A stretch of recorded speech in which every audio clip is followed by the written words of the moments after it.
just like Kevin Feige, Kathleen Kennedy must watch our show. I mean, she saw me call for a movie last week and promptly she announced 3. And on top of that, she brought back Rey Skywalker. So yeah, we may be small, but we are really, really influential in Hollywood. They listen to us, so follow us so you can have knowledge about what's to come before the people who have to make it do.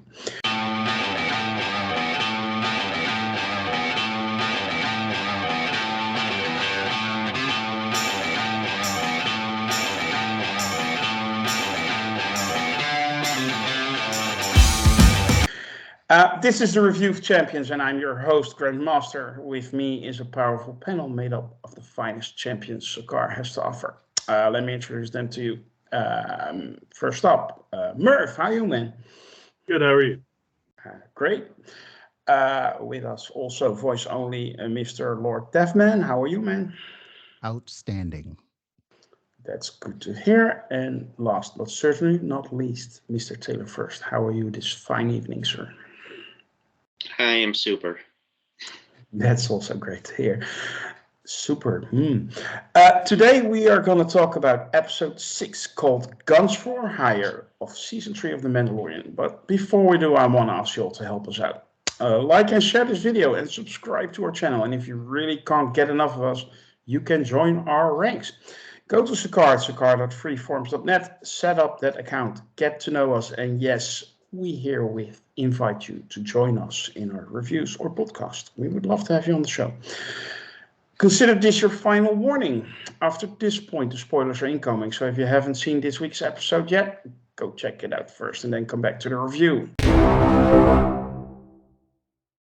In Guns for Hire, Bo-Katan sets out on her quest to unite all tribes of Mandalore, and she starts with her old buddies. They left her because apparently she couldn't get the Darksaber in combat and became mercenaries because of, well, why not become mercenaries? They have been contracted by a planet called Plaisir 515 to protect them, I guess, because the people of Plaisir 15 or whatever it's called, live in a utopian society where they don't even have to work. But before Bo and Din are allowed an audience with the Mandalorians, they first have to fix a small issue. Taylor. Famous guest stars in TV shows. Go. Well, yes, this episode did have some great guest stars. All right, and I will talk about them shortly. I just want to say, though, this is a big week for the Star Wars fandom. They have more stuff to complain about than they've had in a very long time. So I'm sure they're all happy and giddily complaining about stuff on the internet as we speak. Now, I had a whole bit planned for this episode. I had it well rehearsed. It was going to be gorgeous. And then I watched another podcast, which has thousands and thousands of viewers, and they did the exact same bit that I was planning to do, and I'm not going to be accused of stealing material, so I'm going to have to limit myself a little bit here. So as far as this episode goes, well, first of all, this show has firmly established itself as an adventure of the week show with one little piece of the seasonal story arc given in each episode. And I'm fine with that. That is actually a tried and true formula. It's been very successful in a lot of shows.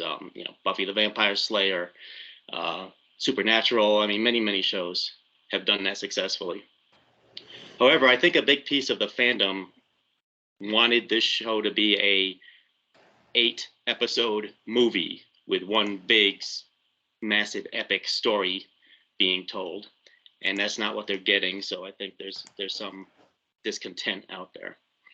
But I loved this episode, actually. I had a really good time. The guest stars, Jack Black, Christopher Lloyd, were really good. That Lizzo, I've never heard of Lizzo, but I guess she's a guest star that people somewhere know, but I didn't. But good for her. She did fine. I love that we've been introduced to a new planet. I thought the sets and the design and the visuals, both the cityscapes and the landscapes, I thought they were all really great. I love seeing a new planet, a new society in the Star Wars universe. At least I'm not familiar with it. I don't know, maybe it was in Rebels or something that I didn't see. But I thought it was good. I thought the action was pretty good. I thought the story was pretty good. They were on their way to unite the Mandalorians, and a mystery came up, and they had to Scooby-Doo that stuff, which they did. But it was well executed.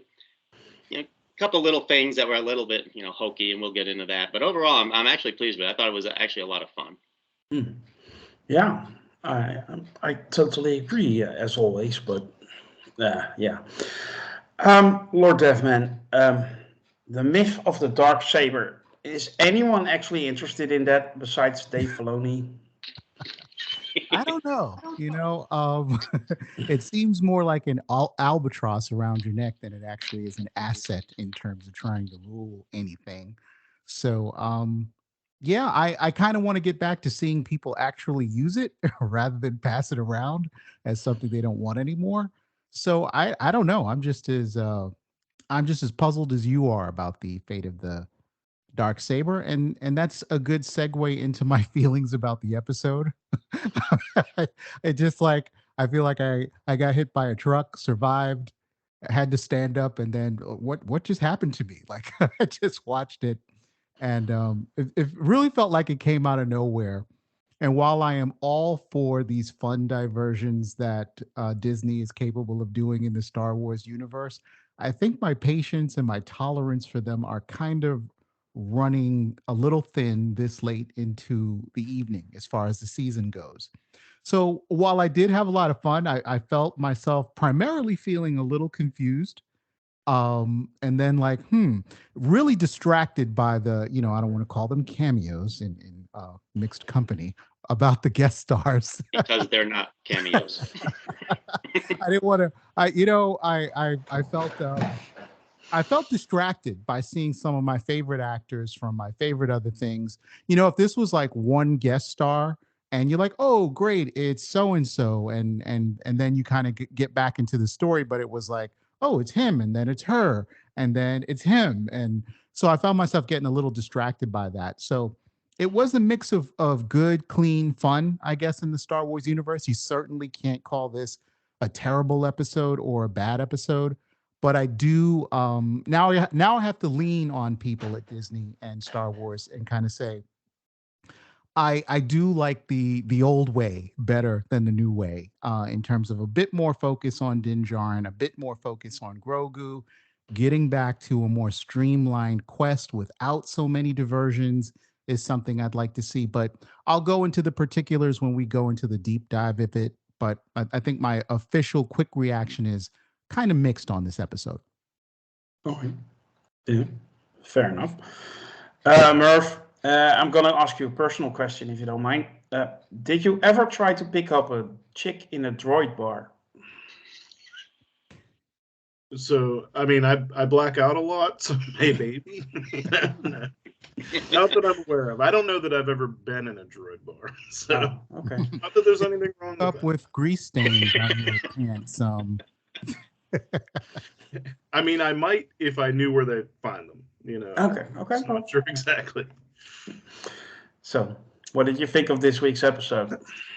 I feel like I reflect both Taylor and Lord Deathman's thoughts on this. I had a lot of fun with this side quest, and then also, whenever we got midway through, and then it's like, we're actually going to focus on like what I felt was like a bigger, more meaningful chunk of the story, which is like the Bo-Katan getting her people back, and then 4 minutes later it's over, and so like there's a little bit of a mixed feeling there, and a lot of fun with 80% of this episode, and then they threw in the last 20% or whatever, and it was just like, oh, well, that should have been a little bit more important as far as I'm concerned.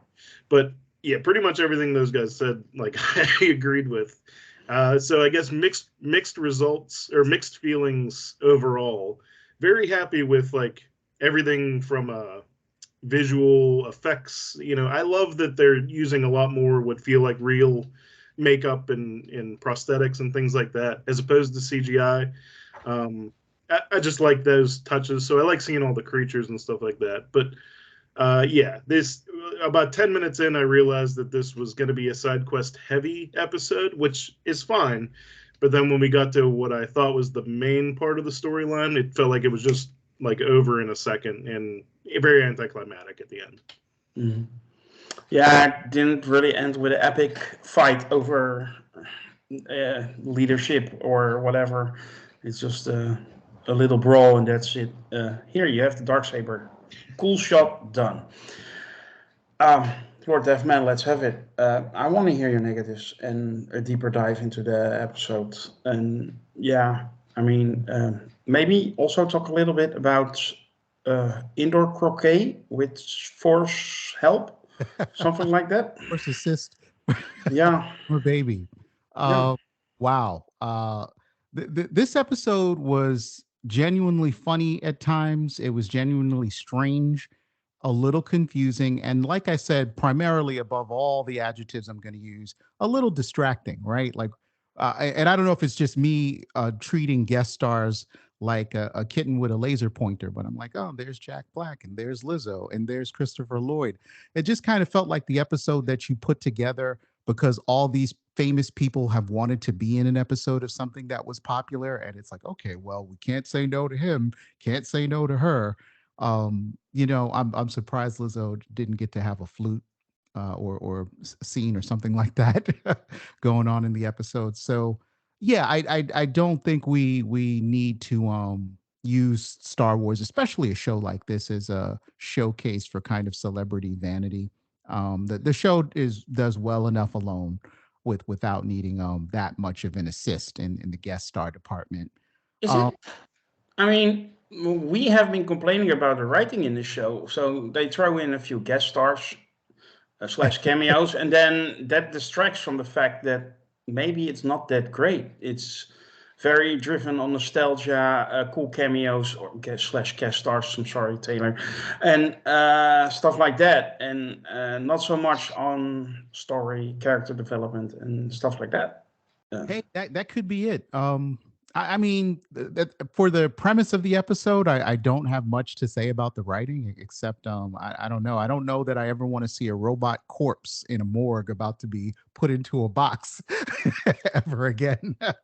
They really pushed that droid metaphor as far as they could, and I had a good time watching sadistic Dinjar and kick droids to get to provoke them as they were just trying to do their jobs. I'm like, this is a dick move, man. Yeah, but he finally got the one he was looking for. There's droid narcotics. I was like, okay, somebody had an idea that they kind of pulled out to its illogical extreme and got it all down on paper and fooled some showrunner or producer into making it. It just it really didn't feel like an episode of The Mandalorian as I've come to kind of expect them to be. And that's not really because it was too comedic or it was just really like it felt like it was another show that I was watching at this point.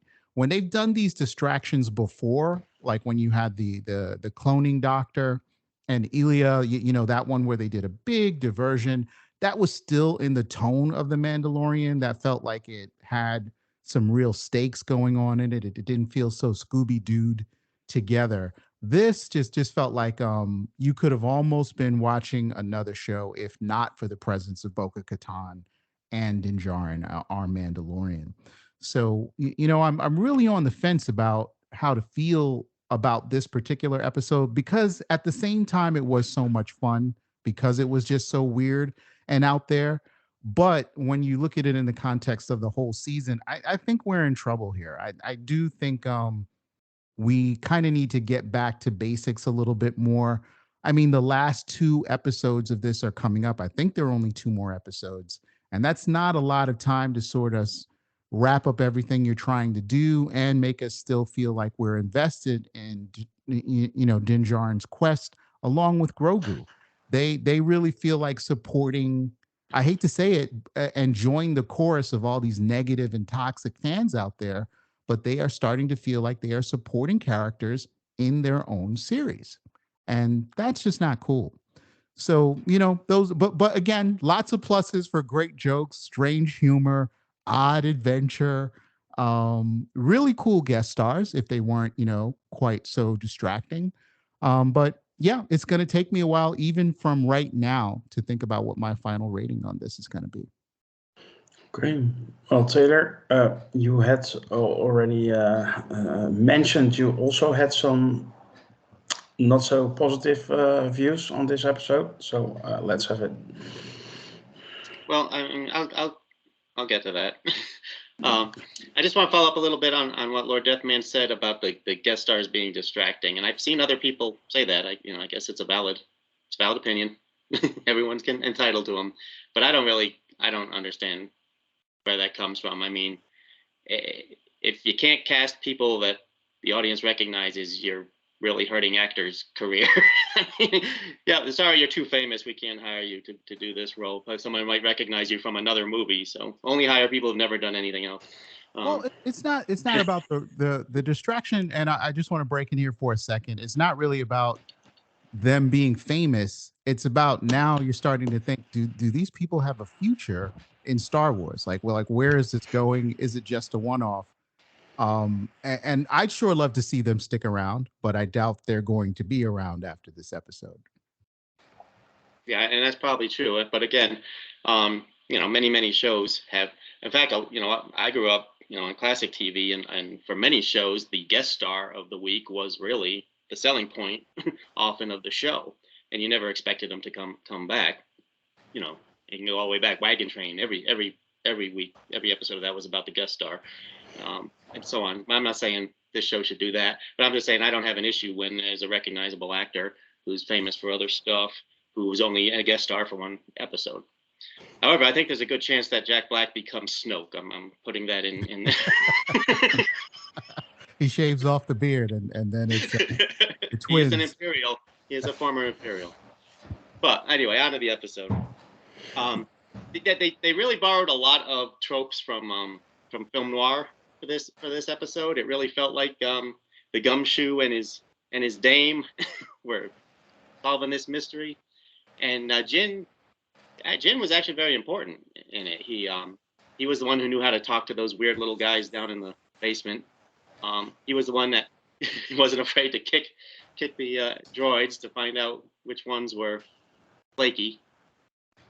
He cut through the mustard at the droid bar, and I didn't know there were droid bars, and I guess that's kind of interesting to see something that we really haven't seen in Star Wars before, at least in the Star Wars that I've seen.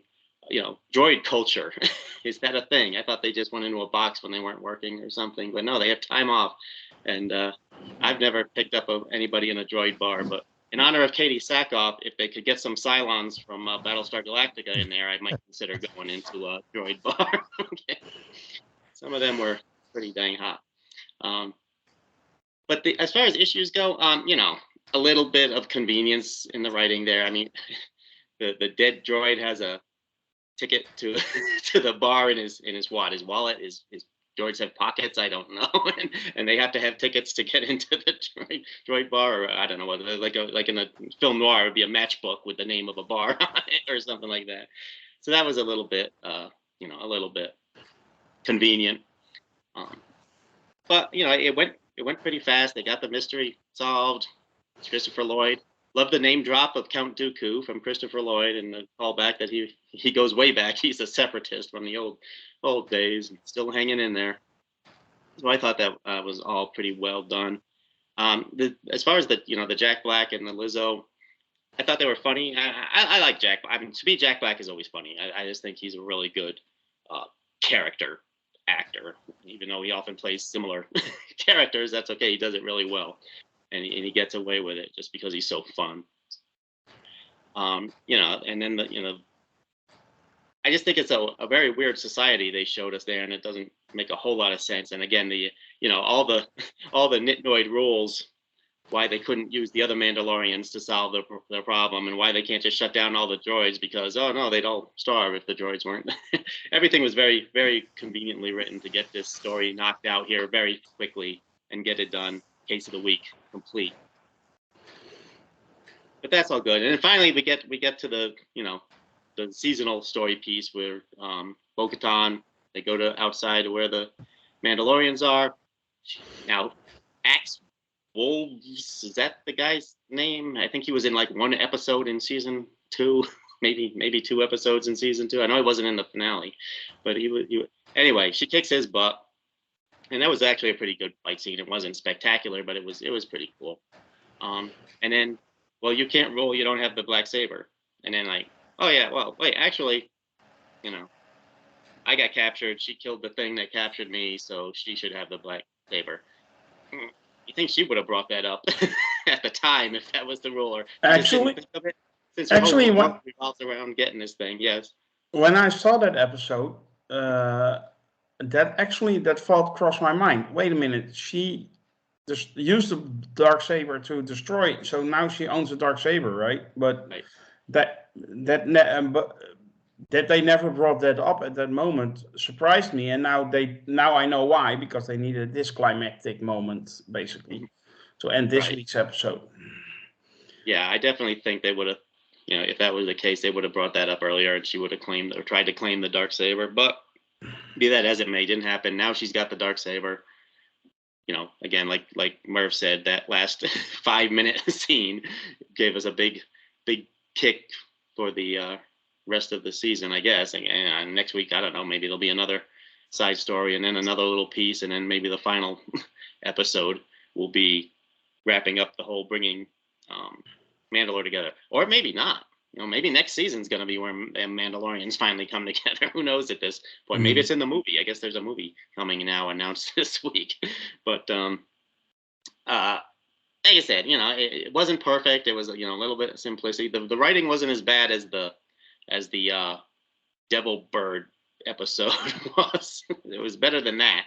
In fact, there were some actually pretty clever parts to it. So like I said, overall, I'm good with it. I'm kind of resigned to myself now to this case of the week type of storytelling, which I'm okay with. I just hope that it has a really good season finale. Mm-hmm.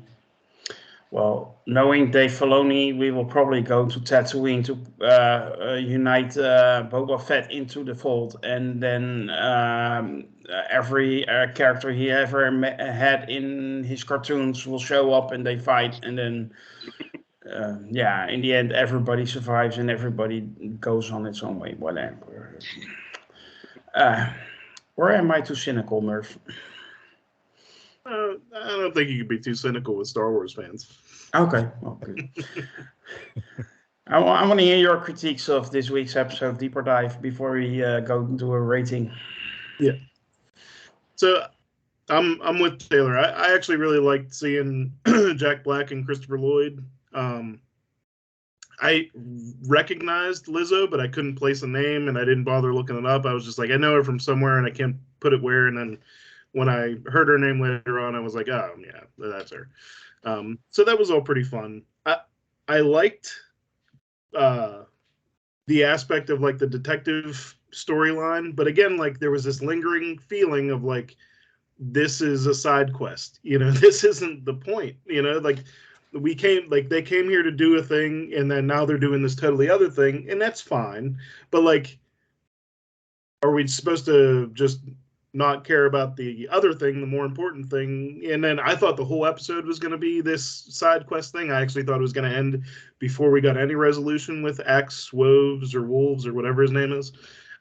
So whenever they finally got to it, I was kind of pleasantly surprised. And then like 4 minutes later, it was all said and done. And I thought there was going to be more to that. But, I like the detective part. I like the little nods and callbacks that they do to the prequel trilogy and stuff like that. Anytime they mention that stuff, I feel like that's ingrained pretty deep in this series. To the point whenever like we saw all the battle droids and whatnot, I was thinking like, well, how is Din Djarin going to handle this? Because I believe his origin story pretty much is he was saved from these battle droids by Mandalorians, right? That's how he was adopted into the culture. So it makes sense that he would like really hate them. You know what I mean? If he's going to hate anything in this universe, like it'd probably be these battle droids specifically. So I thought they were going to lean a little more into like him kind of still having that hatred for droids. But they didn't really touch on it too much other than him kicking them around. But that was pretty funny, so I didn't mind it. I really like the highlight of Din Djarin knowing how to handle people. The little, worker bees or whatever. You know, I just like that aspect that he's been out in this universe, knows different cultures and how to approach them where Bo-Katan didn't. I just like those little moments for him to shine. Mm-hmm. I had something else I was going to say. And I totally lost it. Sorry. But yeah, whenever we finally, you know, got the resolution and then they kind of cut Christopher Lloyd's character short, I was like, okay, whatever. And then we shoot over to the Axe Wolves scenario, and I really like the fight sequence with Bo-Katan and Axe. And I like that they utilize so much of the Mandalorian weapons. It's not just like them shooting blasters back and forth. There's a flamethrower, and then there's a shield, and then they use the rocket jetpacks in all different situations, the little grappling gun to pull them down off the jet. Like, I thought that was all really well done. And then whenever Din Djarin stepped in, I'm thinking, okay, well, now, is he going to fight Bo-Katan now? This is going to be like a big deal. And then it's just like, well, she already got it, and here you go. And why he didn't do that like 5 episodes ago, I don't know. And I think part of the issue with this season so far is like not every episode has felt like this episode. Like, if this were the structure from episode 1, I feel like I would have been used to it by episode 6. But because there's been so many episodes that have felt like jarringly different, I don't, maybe it's just me, I don't know, but it just doesn't, it feels like it's a little late to like get consistent. And I don't know, I guess it's never too late to get consistent, but it's a little late in the season, I agree, to like rush the storyline aspects, you know what I mean? Like, I want them to play out as much as we're playing out this, you know, side quest detective storyline. So, you know, I don't know, this week was a little bit of a mixed bag, but overall, like, the episode was well done as far as everything visually and even storyline wise and stuff like that. It's just, I just wish there was, like, if the 80-20 split of side quest to main storyline, I just kind of wish it was flipped, you know, give me 80% of the Bo-Katan stuff. And I do feel like she's kind of overshadowing Din Djarin and Grogu this season for sure. I think a lot of this season's like primary storyline has been about Bo-Katan, and they do a lot of times feel like background characters, Din Djarin and Grogu especially, this season, you know. But I'm okay with it if it's fun to watch. So and so far it's been mostly fun to watch, but I definitely have some skepticism about pacing and structure and the overall storyline. Okay. Sorry. So you feel like basically this season they tried to do a little bit too much, or not so much too much, but they're not executing well enough what they're trying to do. I mean, the story of the week is a fine structure, like Taylor said. I mean, that there are lots of shows like that.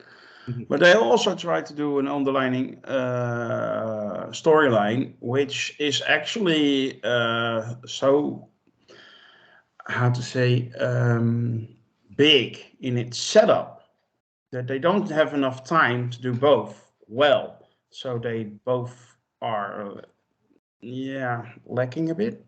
Can I say it like that?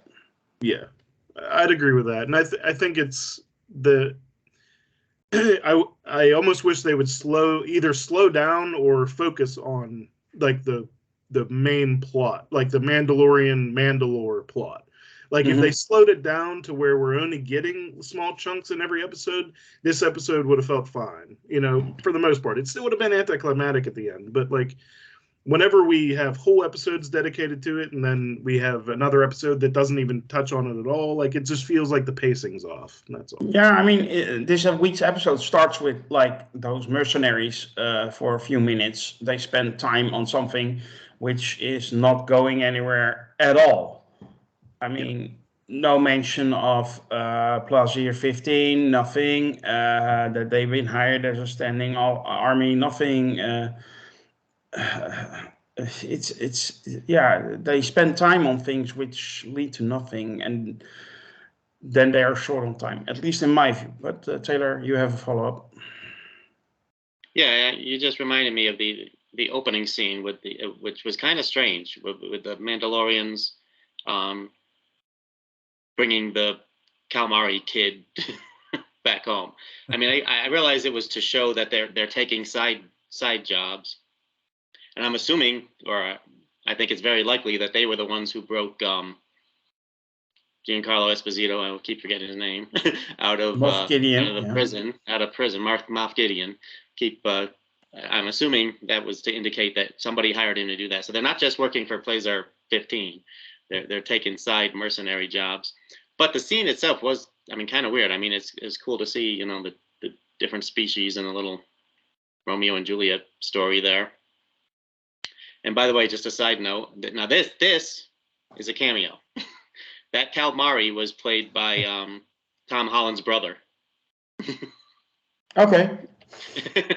who is an actor. He's been in other things, but yeah, you know, whatever. That's a cameo. Okay. Well, yeah, we're in school here as well. Merv. They actually did. I rewatched it because it was bugging me. I watched the episode when it aired, and it was bugging me, that opening scene. Like, what was the point of it? They do it. There still isn't much point to it, but they do actually mention, it's a very quick line that the Axe says to whomever. He's like, "We have a contract on Placer 15. Let's make this quick." Like whenever they're going to get the kid, the prince. Okay. So it's still a big waste of time. I think, you know, we didn't really need to see it. As fun as it was to see, we really didn't really need to see it. But they do mention that. Because I was like, if they don't even mention the planet that they're going to, because I thought maybe like the squid guys had something to do with that planet, you know, like this was the planet, and then I'm like, no, but it was like Jack Black and Lizzo were running this planet. Like, who were these squid guys then? Like, what do they have to do with anything? And it was bugging me, so I rewatched that opening scene, and that's the only thing that they say is that they have an upcoming contract, so we need to make this quick. So presumably that was their job, and then they left immediately to go become the standing army for Jack Black. So yeah, but if the scene wasn't in the episode, it wouldn't have changed a single bit, and it would have saved them a little bit more time to spend more time with Bo-Katan and her quest. Agreed. Or am I wrong? No, you're absolutely right. Okay. Even if we would have saw like a droid doing something, it would have been more relevant to this episode, like a droid malfunctioning and causing havoc. That would have felt more relevant to this episode than the squids. Yeah. Sorry, Akbars. Okay. Lord Deathman, you had any afterthoughts? Yeah, I can add that there were some parts of this episode that were genuinely entertaining. I like the whole sort of Blade Runner chase sequence where they were going after the corrupted droid. That was well filmed. The action was pretty entertaining, very suspenseful too. But that being said, that really stands out as the only, you know, part of it where I was, you know, engaged and not sort of puzzled and kind of taken out of the story a little bit. The overarching story just seems like there's a lot of I don't want to say random, but there's a lot of unconnected events and story beats that are going on. And I think for me, at least, it's getting a little difficult maybe to keep track and to stay interested. So. Okay. Well, in a minute, we're going to talk about that trailer for the Ahsoka show that dropped yesterday at Star Wars Celebration. But before we do, we still need to do a rating for this week's episode.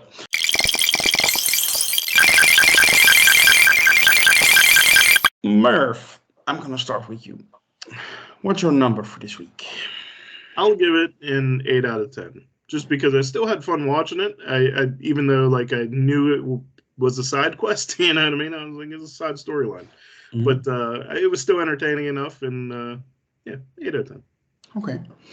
I'm going to give Lord Deathman maximum time to think about his rating. So, Lord Taylor, you go second. With a little bit of force cheating, I'm going to give it a 9 out of 10.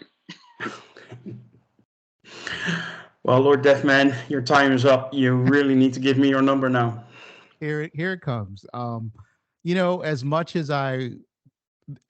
there might be something inside me that wants to begrudge this episode for being largely unconnected to the main arc of the season, I can't, because there's something very charming about this episode. There's something very funny about this episode. It's a lot of fun. So, but at the same time, I do really wish we could get back to business as usual. There was an urgency in previous seasons that we don't have here. I think the showrunners gets low marks from me for keeping things cohesive. Not that that has any bearing on this particular episode, and of course, I'm stalling for time as I'm still thinking of that number.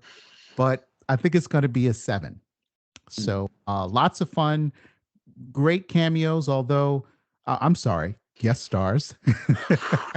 That's that said, but just even look at the Lizzo, uh, guest star thing.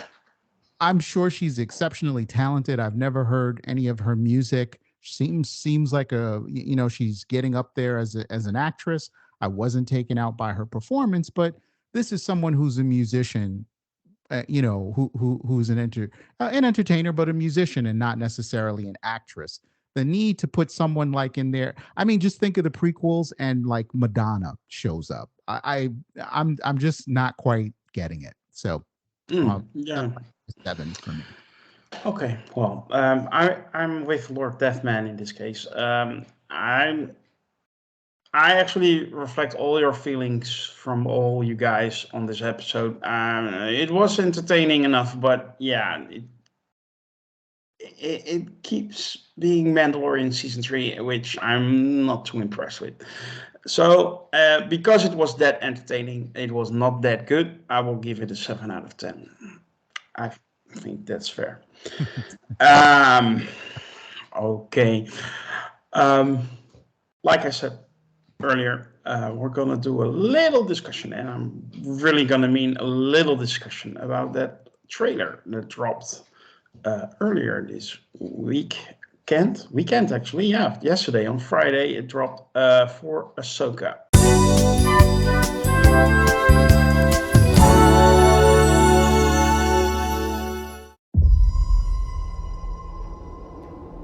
Something's coming.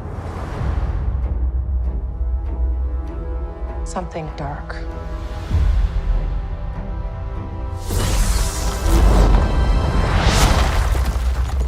I sense it.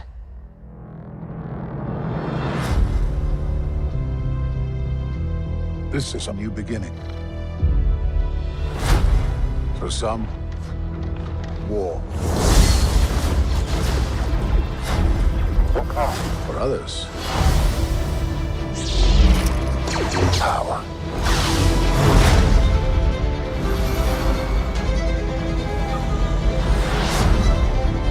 It's been a while.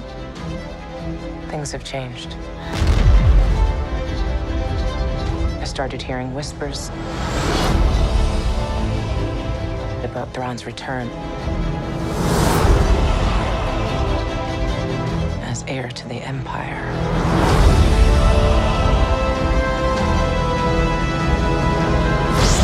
We have to prepare for the worst.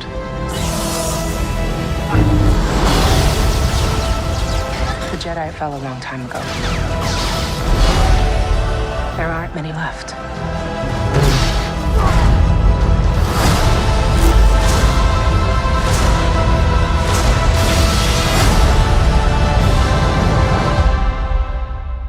Perhaps it is time to begin again.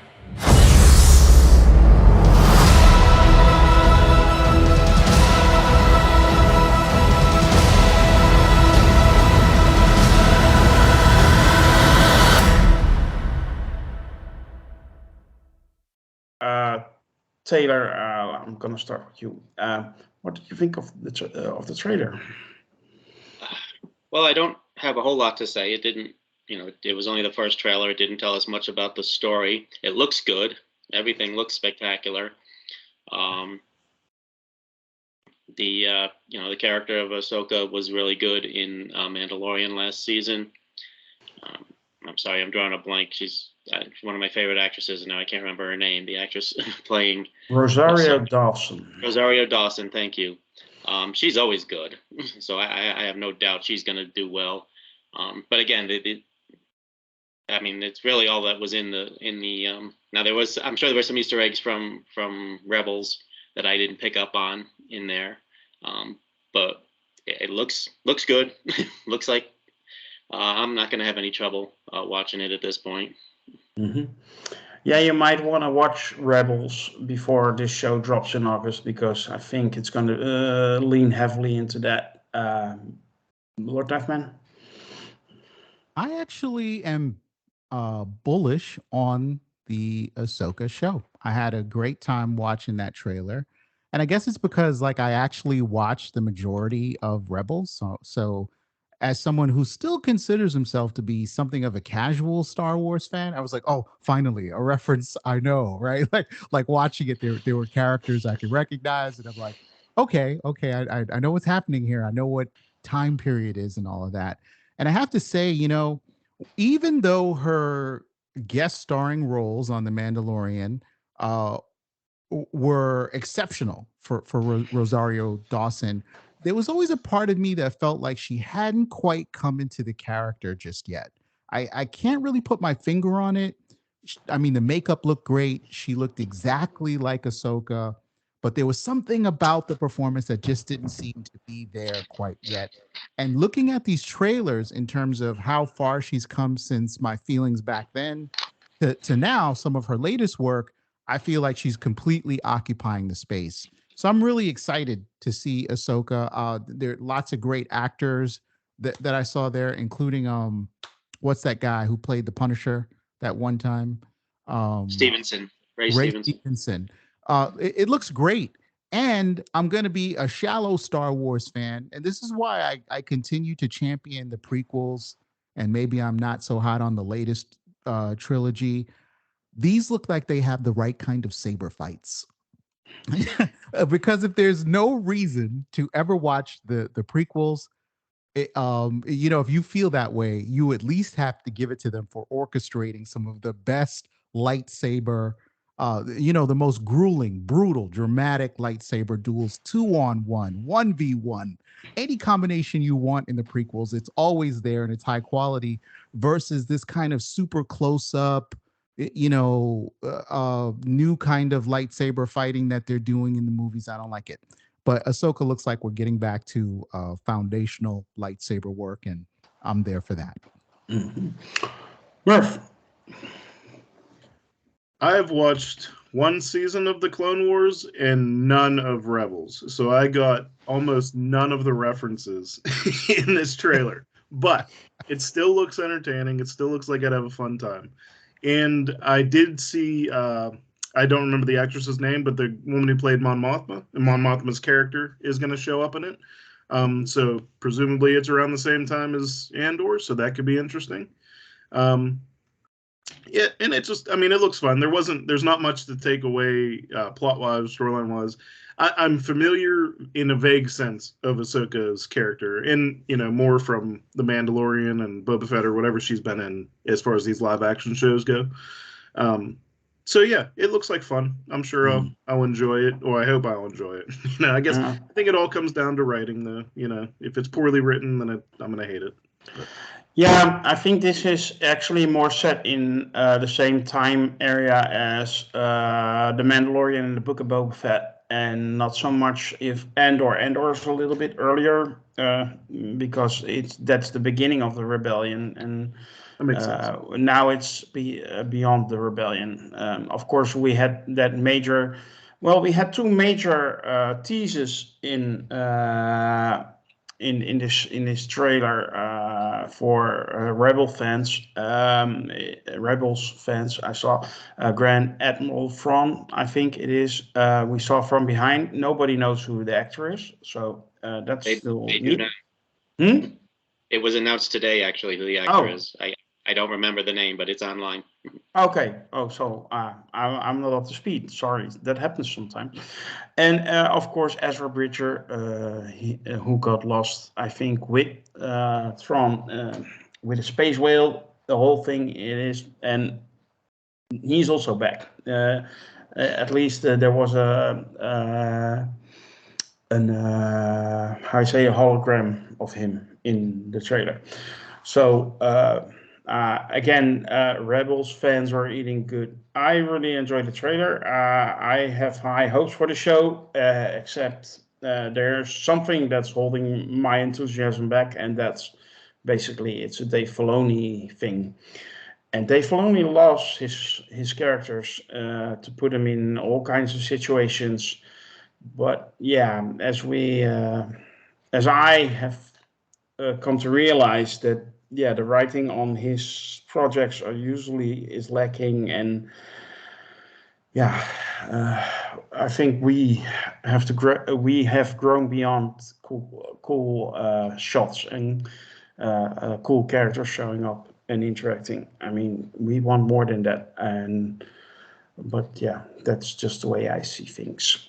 That will conclude our review of Champions for Guns for Hire, episode 6 of season 3 of The Mandalorian. We hope you have enjoyed our discussion today. If you did, you can help us out. Like and share this review. Subscribe to our YouTube channel. And if you really want more of us, you can join our forum at sakar.freeforums.net. We would love it if you join us. We will be back with our review for episode 7 next week. And soon we will be reviewing Guardians of the Galaxy Volume 3. And in June we will do, of course, a review series for Secret Invasion. For now, I thank you all, also on behalf of our champions, and wish you to be well and be safe. Bye.